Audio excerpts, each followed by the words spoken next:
Charles, I thank thee for thy love to me, which thou shalt find I will most kindly requite. I have myself notice of my brother's purpose herein, and have by underhand means laboured to dissuade him from it, but he is resolute.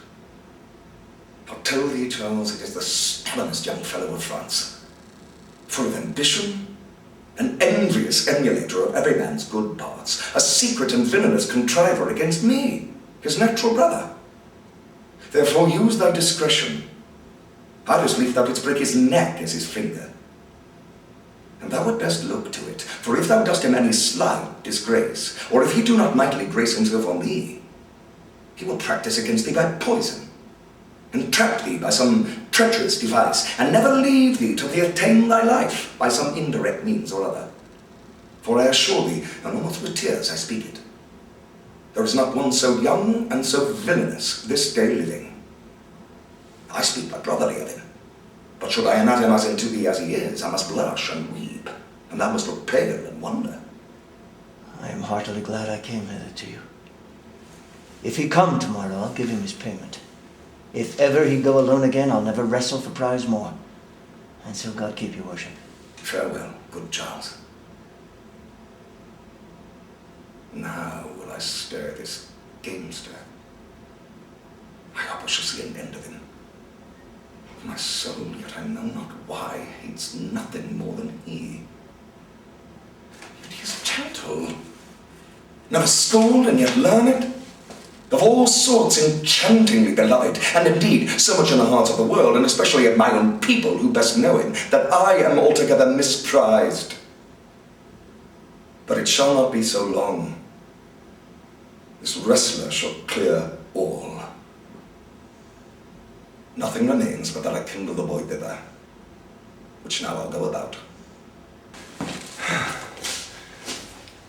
Good morrow, fair ones. Pray you, if you know, where in the purlieus of this forest stands a sheepcote fenced about with olive trees? West of this place, down in the neighbour bottom. But at this hour the house doth keep itself. There's none within. If that an eye may profit by a tongue, then should I know you by description. Such garments and such ears. The boy is fair, of female favour, and bestows himself like a ripe sister. The woman low and browner than her brother. Are not you the owner of the house I did inquire for? It is no boast, being asked, to say we are. Orlando doth commend him to you both, and to that youth he calls his Rosalind he sends this bloody napkin. Are you he? I am. What must we understand by this? Some of my shame. If you will know of me one man I am, and how and why and where this handkerchief was stained. I pray tell it. When last young Orlando parted from you, he left a promise to return again within an hour.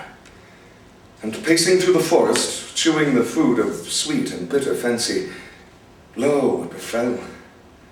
He threw his eye aside and marked what object did present itself. Under an oak whose boughs were mossed with age and high-topped bald with dry antiquity, a wretched, ragged man, o'ergrown with hair, lay sleeping on his back. About his neck, a green and gilded snake had wreathed itself, and who with her head nimble in threads approached the opening of his mouth. But suddenly, seeing Orlando, it unlinked itself, and with indented glides did slip away into a bush, under which bush's shade, a lioness, with udders all drawn dry, lay couching, head on ground, with cat-like watch, when that the sleeping man should stir. For 'tis the royal disposition of that beast to prey on nothing that does seem as dead. This seen, Orlando did approach the man, and found it was his brother, his elder brother.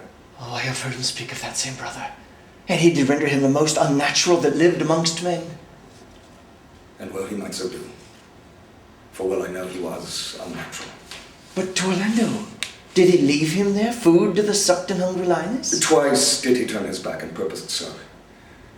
But kindness, nobler ever than revenge, and nature, stronger than his just occasion, made him give battle to the lioness, who quickly fell before him, in which hurtling from miserable slumber I awaked.